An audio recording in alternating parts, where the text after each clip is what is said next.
Hi, Jennifer. I've been looking at this for a while now, and I've got some really good ideas where we can take this, where it needs to be. It's what you've done here is really incredible. I don't almost, I really wish you would have presented this at a larger size because I'd really love to get in here and see this typography right here. You won't see this, but when I try to zoom in, it gets kind of blurred. So presentation, I think would really help. Enhance the presentation if this were to have been presented at a size that would have been more appropriate to see the actual type itself. I think that what you've done is super interesting. I don't recognize it as an image though, and I'm going to say this, and don't take this the wrong way, okay, because it's going to sound derogatory, but it's not. This almost looks like a clown, and I want to tell you why. Think of a clown. They paint their faces white, they paint their noses, their eyes, and that fake beard. Okay, that's the only tonality you have in your face here, is the parts that the clown faces. So when you glance here, you're almost seeing a painted clown face, okay? We can rectify that. One of the issues I'm seeing here is that you're having a little bit of difficulty deciphering figure and ground. Where does the tonality belong, okay?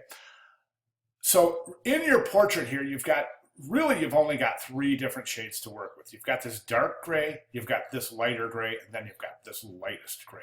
I'd like to see you add a pure black in here so that we can get these areas here in black, okay? Let's look at the black areas of the image. The hat, oh, by the way, I often discourage students to use a cropped image for any kind of portrait whatsoever because you're gonna have the issue of your illustration being cropped, which doesn't really make a whole lot of sense, right? So anyways, so we have black, or the darkest shade possible for the beard, okay, which is also, when you look at the image, is also the color of the hat. So that theoretically should be the same color as that, okay, which should also be the same color as the eyebrows, that little line in the top of the eye, and then the pupils themselves, okay?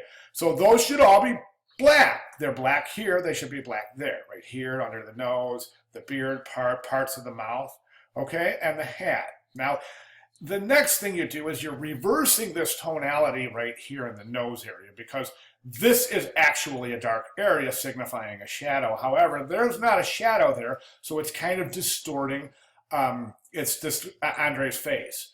And the reason I say that is because this right here is all the highlight. It's all a specular highlight.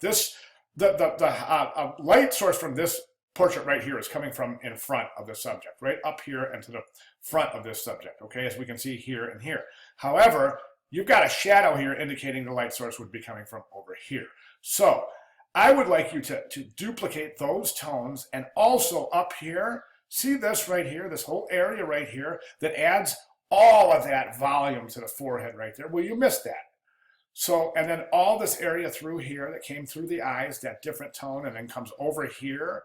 I would like to see you get that in there. So we want pure black, then we would want a little bit of a lighter, well, actually significantly lighter for this area, this shaded area, and then of course much lighter for that shaded area. And I would even add some specular highlights for maybe even the highlights on the eyebrows, and the pupil. So that's where I'm at. And if you have any questions, I mean, I think you're doing great. Like I said, I would have loved to have seen this closer. It looks like it's pretty intense. Anyway, so good job. If you have any questions, please just give me a holler. Okay, thanks.